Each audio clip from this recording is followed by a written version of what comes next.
Appreciate everybody coming out. Beautiful, beautiful day here in Happy Valley. Seems strange, but I do want to give you guys some information from the Pitt game, although that seems like it was about a month ago. Offensive Players of the Week, Journey Brown and Will Fries. Defensive Players of the Week, Micah Parsons, Shaka Tony. Special Teams, Jordan Stout, and Jonathan Sutherland. So, wanted to give you that information, but besides that, I'm going to move forward because it has been some time. Obviously, excited about the opportunity to go play Maryland conference game.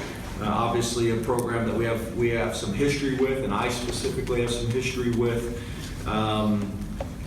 Go back a long time with Coach Loxley. Obviously, we've got a lot of respect for what they've been able to do so far there in that program. Always felt like that program had a lot of talent. I think Mike's doing a good job taking advantage of it. 11 returning starters, obviously put up a bunch of points, so far this year. You look at offensively, Scotty Montgomery, who I've known for a long time, is their offensive coordinator. He's been a head coach, been an offensive coordinator. He's doing a nice job working with Locks there offensively. You look at guys that we've been impressed with, their center, Johnny Jordan. Obviously, Tyler Bowen's got some history specifically with their offensive line. Smart, physical, tough player. Sean Christie's played a lot of football for them. Their left guard, Anthony McFarland's a guy that can change the game at any moment. They really, they got a number of running backs, that can hurt you. Their one running back they've moved to the slot receiver is doing a good job there as well. And then Dante Demas, the wide receiver out of Washington D.C., has done a nice job for them as well. But they're a spread personnel team is how I would describe them. They'll go 11, 12, and then 20 personnel with a two-back flex formation. They're going to run the RPO stuff. Obviously, they're committed to running the ball and have done a good job with that. Defensively, John Hoke, first year as a defensive coordinator there, been in the profession for a long time, comes from a football family, obviously Brady's brother. 3 returning starters, multiple defensive front, 3 and 4 down. They'll mix in coverages as well, from 1 high to 2 high to obviously your zone pressures as well. You look at guys that we've been impressed with on tape. DN number 5, Shaq Smith, who's a Clemson transfer. Keandre Jones, who's an Ohio State transfer, number 4. Tino Ellis, who's seems like he's been playing there forever, and then very productive Antoine Brooks, who plays their strong safety / nickel, however you want to characterize that. And then on special teams, Coach Papuchas, who I was out on the recruiting road with this weekend, really good guy, very well respected, has been a defensive coordinator, special teams coordinator for most of his career. DJ Turner's the guy that I was talking about, the slot receiver who had been a running back and been a successful running back. It's just another way to get their guys on the field. Is doing a good job in their return game. So obviously great opportunity, go on the road. I think it's going to be a really good environment. I've been in that place for like Thursday night ESPN games type of deal. I think it's going to have a similar environment. We got the fight song playing at practice, which I know well for 8 years. My man Special K in the stadium. I don't know if you guys are familiar with Special K in the stadium, but yeah, it's going to be a really good game. I know our guys are excited about it. We got a bunch of Maryland guys on our team as well, and DMV guys as well. So we're excited to go play a really good opponent on the road and a Big Ten game. So open up the questions. Start with Rich Garcella from the Reading Eagle. Hello, James. Hey, Rich. Your running game has had its ups and downs through 3 games. How would you evaluate it, and how close are you to where you want it to be? Yeah, I think the biggest thing for us, and it's obviously not something that you guys not already familiar with, but we've been pretty good on first and second down offensively in general. We've been great in the red zone. We have to be better on third down, and I think obviously the better we are on third down, we'll create more opportunities on first and second down, which we've been pretty good at.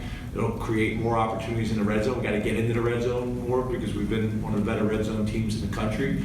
And I think third down will help with that. Third down will help create more first and second down opportunities, obviously. It'll create more red zone opportunities for us. It'll allow us to be a little bit more consistent when it comes to time of possession. I don't think time of possession is a huge factor, but obviously whenever you get to the point where you're so far out of whack that it does factor in. Helps our defense out, helps everything, helps our offense get into a rhythm as well, and the run game's a big part of that. So we gotta be a little bit more consistent in all the things we're doing. But I do think being better on third down will really help us in all areas, offensively and defensively. Derek Villar, Spokesbury Times leader. Hi, James. How are you? Good, Derek. How are you? Doing well. James, Brett Price had the fourth season. Cam Brown started being more vocal right after the bowl game. Have you noticed a change in him in the past few months, and how maybe has it helped him on the field? Yeah, I think so. I think just it's the natural maturation process that happens with your guys. He's been around. He understands how we do things. We've gotten to know him, on a very significant level. We've gotten to know his family as well. He understands what Brent is trying to do defensively. He understands what Brent needs out of the linebacker unit. I think he also has got a good feel, obviously, for how the program overall, how we want it to run, off-season conditioning, strength and conditioning, culture drivers, leadership, all of it. He's just been really good. So, obviously that first game was tough. Him not being able to play, we got into an interesting discussion. He wanted to play in the second half. We didn't think it made sense, but he's doing really well. And I think obviously you can say whatever you want, and we want our approach to stay as consistent as possible. But I'm also aware when a kid from Maryland is going back home. It is a little bit different for him, so we want to make sure that our process is consistent as possible. So, guys like Cam and other guys don't start focusing on things that don't matter. Mark Wilgummer, Channel 10 Morning Call. Hi, James. How are you? Good, Mark. How are you? Good, thanks. After the Buffalo big game, you noted how well those teams executed their game plans. How would you assess Penn State's game plan execution through 3 games? I didn't hear the first part of what you said. Oh, after the Buffalo picking. Yeah, I think I think obviously you get a couple things. We've gotten to a point. I think as a program, from a consistency standpoint, I think there's still some areas obviously for growth. There's a lot of areas for growth, but I do think we've got to the point as a program that we're getting people's best version of themselves. I don't think there's any doubt about that. I remember one of the coaches talking about how he'd been studying for Penn State, had a 4-year study on Penn State, and spent a lot of time in the summer on us and those types of things. So yeah, I think people are putting a lot into preparing for us, and they're executing those game plans. For us, we found a way to win. Obviously we got to be more consistent in all 3 phases. There's areas that we need to get better. There's no doubt about it. I think those areas are fairly obvious. But I am very proud of how we're playing. I show examples all the time to our team. Guys are sending me things that I watch. There was 5 really good examples that we showed the team yesterday from this past weekend. So, I'm not saying we don't make mistakes too, but I'm proud of how we are playing really sound, really disciplined football in terms of how we protect the football, penalties, how we're playing complementary football, offense, defense, and special teams. Again, probably no one unit is dominating statistically, but we're playing really good team football. So, we got to take some steps to be more dominant in all 3 areas. But if we can just keep marginally getting better every single day, then we'll like where we'll be. This will be your 4th game. How have things changed for you and the staff in player evaluation with the 4-game redshirt rule? And do you think that rule is better or worse for college football in general? I figured that was coming. For us, we just had some discussions on some guys that we had played the first 2 games or 3 games, and we have to decide are we going to play this 4th game or not. And a lot of the guys we've kind of held on that we're going to save this 4th game for later in the year for injuries or whatever it may be, or they're just not ready. And the coaches aren't comfortable enough with putting them in a tightly contested game at this point. So we're kind of at that point with a lot of different guys.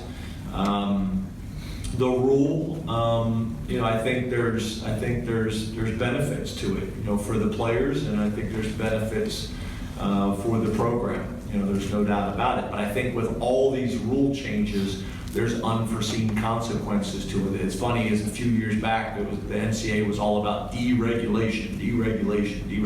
Well, all those rules are in that book for a reason. They got in there in the first place, for a reason. So I also get all the different discussions that are going on in college athletics right now. I understand all the discussions that are going on specifically with college football. I do. I get it, and I see things from both perspectives. As a high-level Division II athlete at East Stroudsburg, and all the demands I had to turn down for like an image. But no, I do. I get it. I get it from both perspectives. I really do.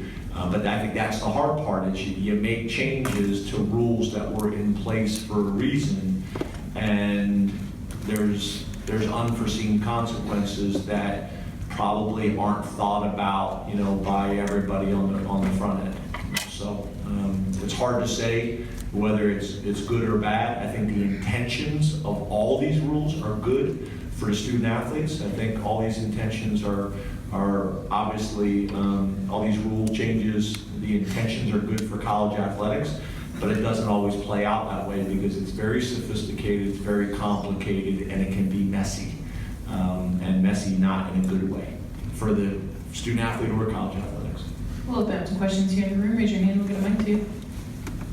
Hey James, how are you today? Good, how are you? I'm doing great. Hey, how important were the first 3 games with respect to building depth on defense, considering how young some of your guys are? And were there any kids that you thought really developed through that period that you really needed in those second team and third team spots? Yeah, I think very much so, and I think that's always the argument that we have, and some of the stuff that Chris will show me, some of the criticism or critique.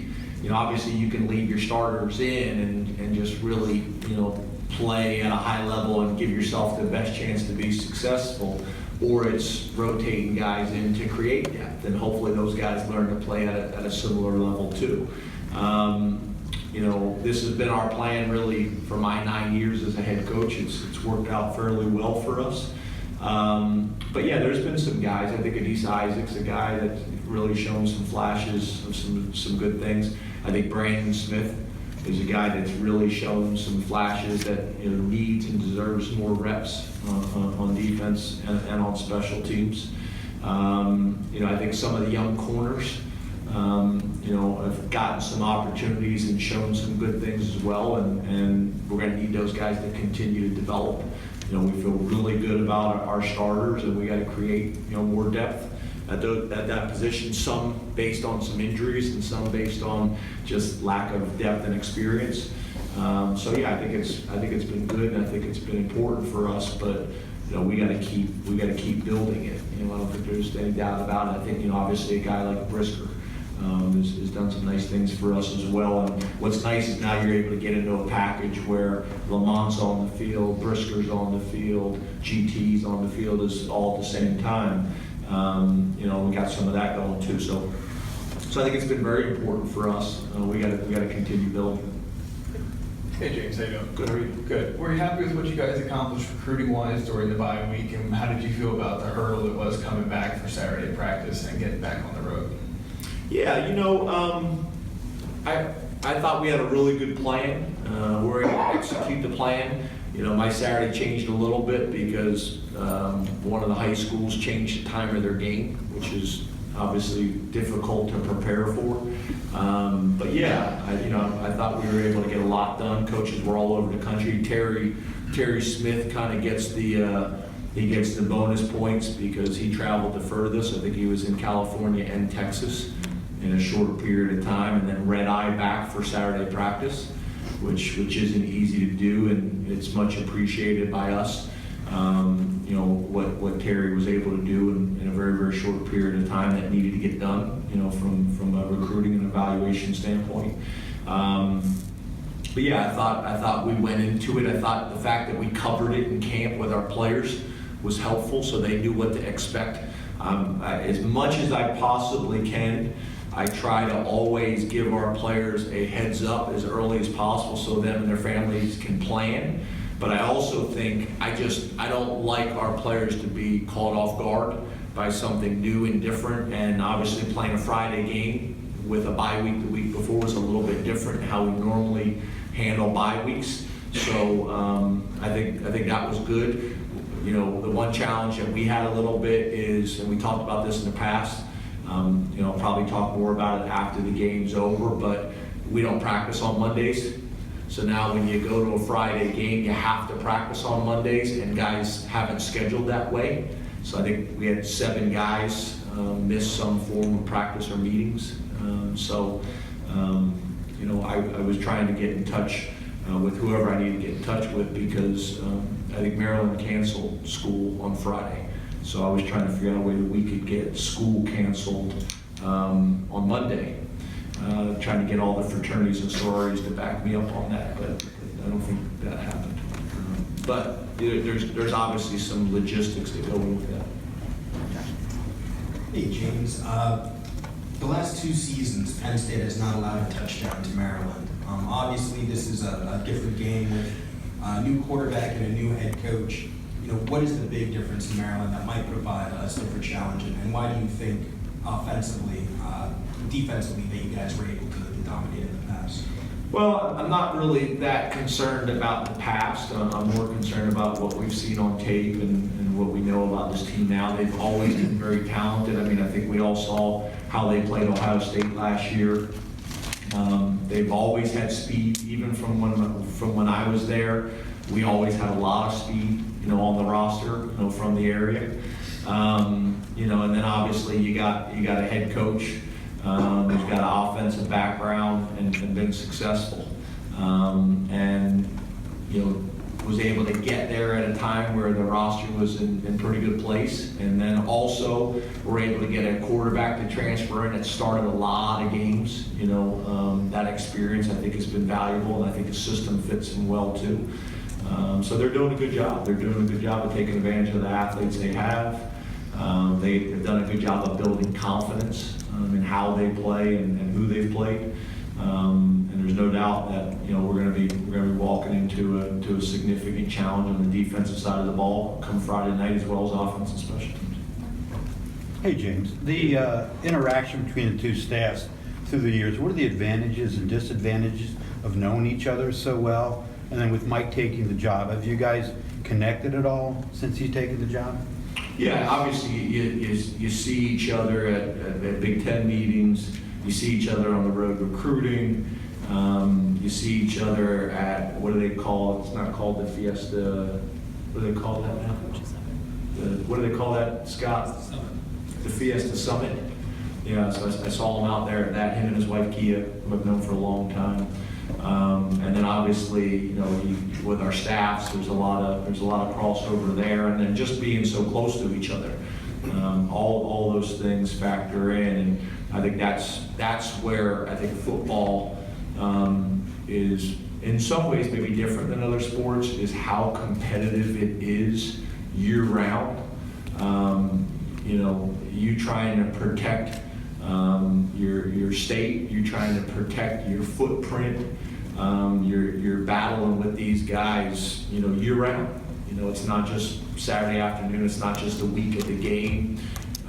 It's in recruiting. It's in the region. It's in the footprint. It's in the state. It's all of it. They come to Pennsylvania. We try to go to the DMV. So all those things kind of factor into it. And then obviously, like you're saying, the history.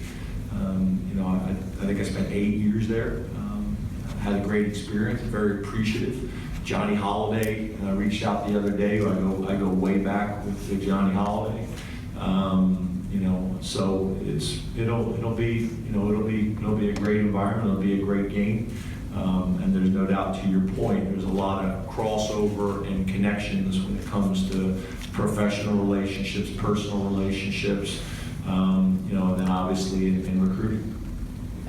You should go to Millbrook Marsh if you haven't been there yet. Where's Millbrook It's Marsh? on Puddintown, I think. It's what town? Puddintown Road, like it's just right around the corner a little bit. It's got like a boardwalk and all sorts of stuff. What's the name of it? Puddintown. Puddintown? Yeah. It's like right down the street. It's one of the secret roads to Puddintown. Yep.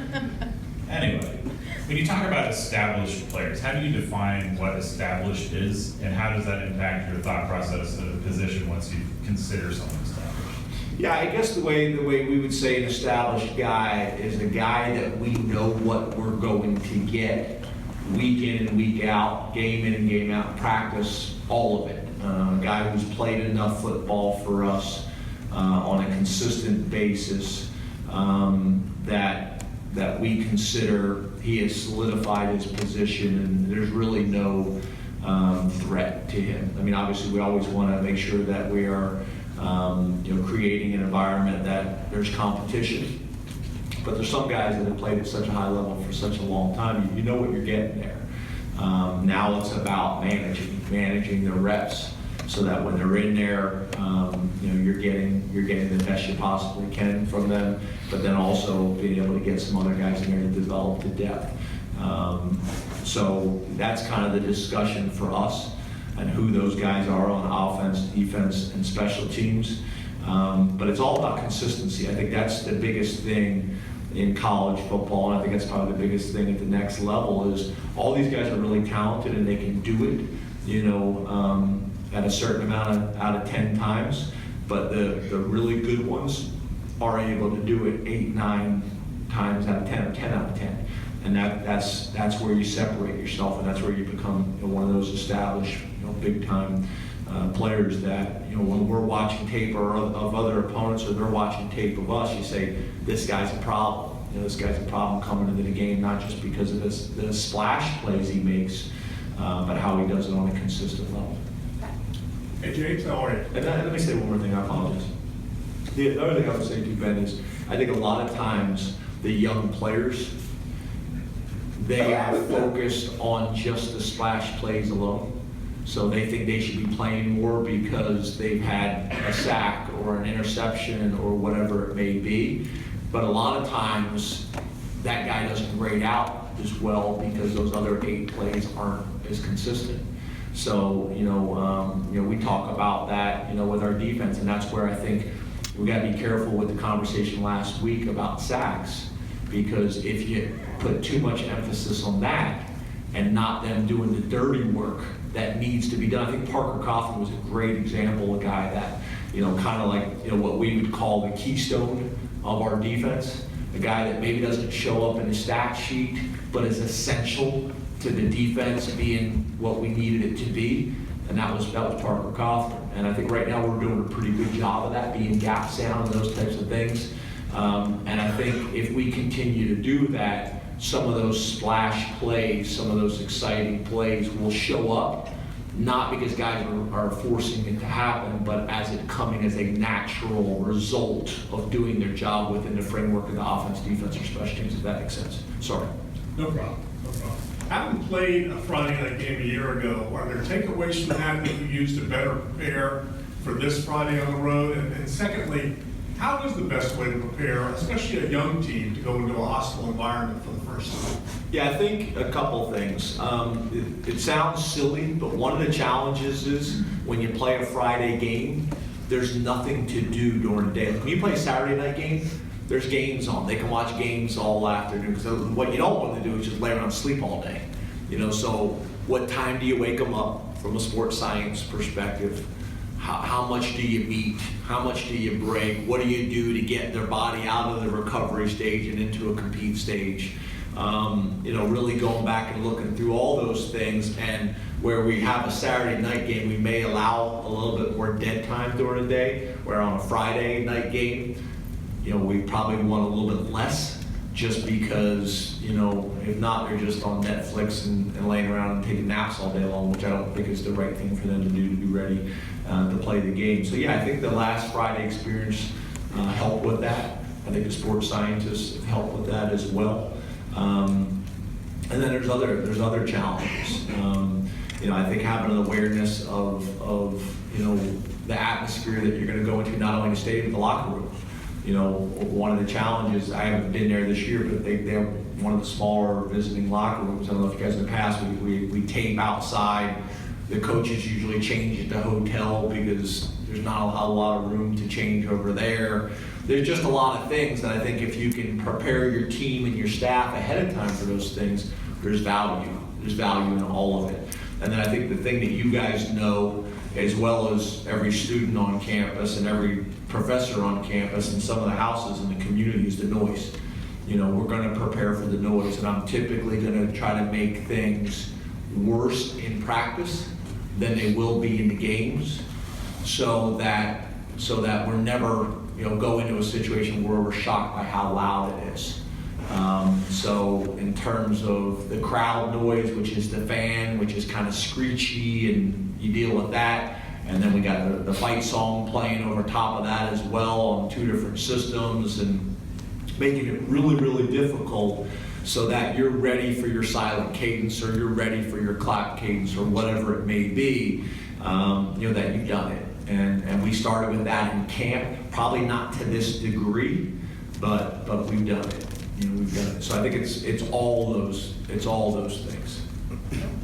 Hey James, curious if you, following up on the competition at the running back position, do you want to try to continue to play 4, or now that you're through the non-conference, are you looking to kind of pare that down?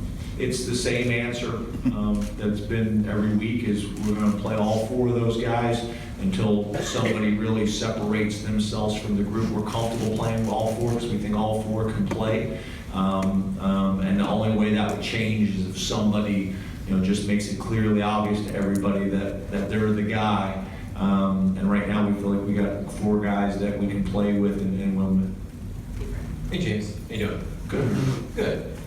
There's obviously a lot that goes into recruiting as far as, all the factors that we talked about before. But you mentioned Maryland being a spread team, and you haven't really faced a true spread team so far this year. When you're recruiting guys, especially on defense, is this what you're thinking of in the back of your mind? Teams like this, teams that play with a spread or an up-tempo style, so you need that speed and that length to cover space? Yeah, but it's interesting, because you have to be able to recruit for both. If you recruit just a bunch of outside backers and corners and safeties, but don't have the D tackles that you need, or the Mike linebacker that you need, now you go spread, and then you play somebody and they line up and try to pound you. You got to be able to really do both. Obviously, the way college football has changed, the way the NFL has changed, the way high school football has changed, you better be able to defend the spread and have the athletes and the length to do it. But then you also better be able to have the people that you can line up and play smash mouth football. I think that's where a guy like Kevin Gibbons in the past was so valuable for us, because he's a guy that we could play at defensive end when you were playing one of those types of teams, and now you go from a 240-pound DN to 285-pound DN. So having the flexibility within your roster to move people around based on skill and based on experience, I think is valuable as well. So you have to be careful with that. And I think for our defense that sees a spread every single day at practice, we're probably more prepared for that, although it's challenging. That's where I think I've talked to you guys in the past, where if you're a spread offense, your defense needs to make sure they're spending enough time on 22 and 21 and power sets and power football, because they don't get that from your offense in practice. But again, it's hard to replicate that if that's not who you are. No different playing a wishbone team. You can act like you're going to try to replicate that in practice. That's hard to replicate. So that's, I think, the balance That's where I think this year us doing a little bit more 12 personnel, I think is helpful because our defense gets a little bit more than they've gotten in the past. And I thought that was important. So sometimes as a head coach, they're the decisions that you're making. It may not be, okay, this is what we need to do to be the best offense in the country. Well, this is what we need to do to be the best team in the country. And a lot of times that is personnel driven. Like you're not going to go 12 personnel and you don't have the personnel to do it just to help your defense out.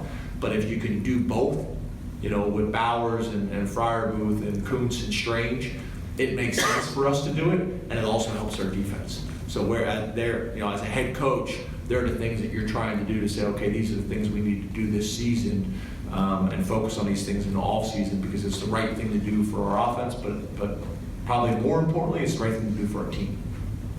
Hey, Coach, how are you? Good, how are you? Good. Hey, you touched on this in your open. What do you like when you look at Shaq Smith on tape and the rest of their defense in general? Yeah, you know, I think it's the athleticism. With both of those guys that transferred from Ohio State and Clemson, you know, it's their athleticism. And I think what the defensive coordinator and defensive coaches are doing a good job is playing to those guys' strengths and allowing them to be successful in what they do best. Obviously, studying those guys on tape, you look at their production, it's been pretty good.